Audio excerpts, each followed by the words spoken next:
شروع کرتا ہوں اللہ پاک کے بابرکت نام سے جو بڑا ہی مہربان نہایت ہی رحم کرنے والا ہے۔ آپ دیکھ رہے ہیں CTV اور میں ہوں طارق عثمانی۔ آج ہم نے بات کرنی ہے جھوٹی خاندانی عظمت اور انسان کی تباہ کن ذہنیت کے حوالے سے، جس نے آج ہمارے پورے سماج کو اپنی لپیٹ میں لے رکھا ہے۔ جھوٹی خاندانی عظمت کے قصے کہانیاں خاص طور پر ہمارے دیہی سیکٹر میں، گاؤں گوٹھ دیہات میں اس طرح نسل در نسل شفٹ ہو رہے ہیں کہ انہوں نے ہماری زندگیوں میں زہر گھول دیا ہے۔ خاندان کی جھوٹی عظمت کے قصے کہانیاں ہماری آنے والی نسلوں کو بھی تباہ و برباد کر رہی ہیں۔ روزانہ کی بنیاد پر دیہی سیکٹر میں قتل جیسے خونی واقعات اور پھر سالوں سے نہ ختم ہونے والی دشمنیاں اور ویر اسی جہالت کا نتیجہ ہے۔ چلتے ہیں آج کے ولاگ کی طرف۔ عنوان ہے جھوٹی خاندانی عظمت اور تباہ کن ذہنیت۔ تحریر طارق عثمانی۔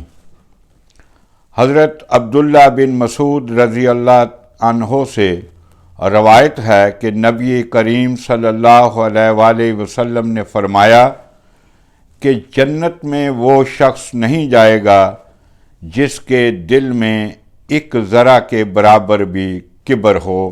پوچھا گیا کبر کیا ہے؟ آپ نے فرمایا حق کو نظر انداز کرنا اور لوگوں کو حقیر سمجھنا۔ اس دنیا میں سب سے زیادہ خلاف واقعہ بات یہ ہے کہ خدا کے سوا کسی اور کو بڑائی کا درجہ دیا جائے۔ یہی خدا کے نزدیک سب سے بڑا جرم ہے۔ آدمی اگر اپنے آپ کو بڑا سمجھ لے تو یہ کبر ہے، اور اگر وہ خدا کے سوا کسی اور کو بڑا قرار دے تو اسی کا نام شرک ہے۔ انسان کا کبر اور شرک کی سطح پر جینا غیر حقیقی سطح پر جینا ہے۔ اس لیے جو لوگ کبر اور شرک کی سطح پر زندگی گزار رہے ہیں وہ آخرت کی ابدی زندگی میں بسنے کے سراسر نااہل ٹھہرائے جائیں گے۔ جہنم ان پست لوگوں کا مقام ہے جو غیر خدا کی بڑائی میں جیتے ہیں، ہاں ان کا جینا اپنی بڑائی میں ہو یا اپنے کسی دوسرے آباء و اجداد یا رشتہ دار کی بڑائی میں ہو۔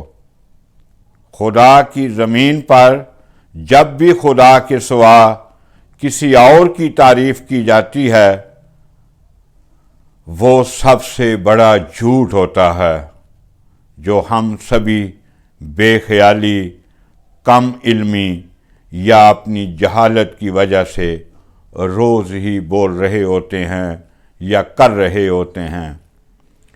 موجودہ دنیا حقیقتوں کی دنیا ہے۔ یہاں حقیقت سے مطابقت کر کے آپ سب کچھ حاصل کر سکتے ہیں، اور اگر آپ حقیقت سے مطابقت نہ کریں تو آپ کو کچھ نہیں ملنے والا۔ خدا کی اس دنیا میں جھوٹی بڑائی سے زیادہ بے معنی چیز اور کوئی چیز نہیں ہے۔ یہاں جھوٹی بڑائی سے زیادہ تباہ کن کوئی ذہنیت نہیں ہے۔ اسی تباہ کن ذہنیت کے نتیجے میں ہی اپنے بچوں کو بتا رہے ہوتے ہیں کہ تمہارا باپ، تمہارا دادا، تمہارا پردادا، تمہارا لکڑ دادا بہت بڑے آدمی تھے، علاقے میں ان کا توتی بولتا تھا، کوئی ان کے آگے ٹھہر نہیں سکتا تھا۔ ان کی انسانی عظمت کے قصے قصیدے پڑھ رہے ہوتے ہیں۔ ہم اپنے بچوں کو اپنے آباء و اجداد کے جھوٹے سچے قصے کہانیاں سنا رہے ہوتے ہیں جو نسل در نسل سینہ بسینہ ہم تک پہنچائے جاتے ہیں، حتیٰ کہ ہم اپنی آنے والی اگلی نسلوں کو بھی اپنے بڑوں کے وہ قصیدے سنا رہے ہوتے ہیں جو اس وقت بھی انسانی جاہلیت اور قابل جرم و سزا تھے اور آج بھی معاشرے میں قابل نفرت فعل ٹھہرائے گئے ہیں۔ ہم ان کی جھوٹی بڑائی کو، ان کی جھوٹی شان و شوکت کو اپنے آباء و اجداد کی بہادری سے تشبیہ دے کر ایسی ایسی کہانیاں اپنی نسلوں میں ٹرانسفر کرتے ہیں کہ اس سے صرف اور صرف برائیاں ہی جنم لے رہی ہیں، تشدد اور نفرت کی فصل بوئی جا رہی ہے۔ کسی بھی طور پر ہم بہتر اور فائدہ مند مستقبل کی تعمیر نہیں کر رہے، بلکہ اپنی نسلوں کو بربادی اور تباہی کی ایک اور گہری کھائی میں دھکیلتے جا رہے ہیں۔ جھوٹی خاندانی عظمت یا شخصی بڑائی کے جھوٹے قصے کہانیاں بیان کرنے کا رواج شہروں میں کم ہی دیکھا گیا ہے، لیکن ہماری دیہی زندگی میں خاندانی عظمت کی جھوٹی سچی داستانیں سنانا آج بھی رواج ہے۔ اپنی ہی نسل میں اس جہالت کو فروغ دینے میں ہمارے مردوں سے ہماری عورتوں یعنی ماؤں بہنوں کو ہم آگے دکھائی دیتے ہیں۔ وہ آگے ہیں جو اپنے پوتے پوتیوں نواسے نواسیوں کو اپنے آباء و اجداد کی جھوٹی شان و شوکت اور عظمت کے قصے کہانیوں میں 100 سال پہلے کے خاندانی جھگڑوں عطا کے قتل و غارت گری کے واقعات کو ایسے مزے لے کر سنا رہی ہوتی ہیں جیسے ان کے آباء و اجداد نے بہت ہی عظیم کارنامے انجام دیے ہوں۔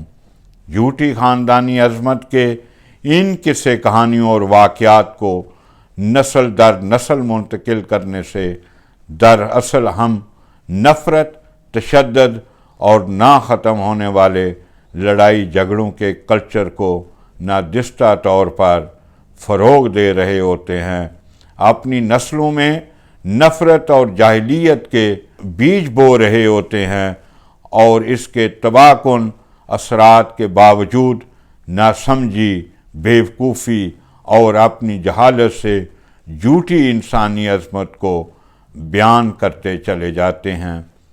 یہ نہیں سوچتے کہ لڑائی جھگڑے کے یہ قصے کہانیاں مزید ایسے واقعات کو جنم لیں گے اور یہ جاہلانہ قصیدے مزید جہالت پھیلائیں گے اور معاشرے کی تباہی کا سبب بنیں گے۔ آج ہم سب کے پاس اپنی اور اپنی خاندانی عظمت کی داستانیں ہیں، سچے خدا کی عظمت کی داستان کسی کے پاس نہیں۔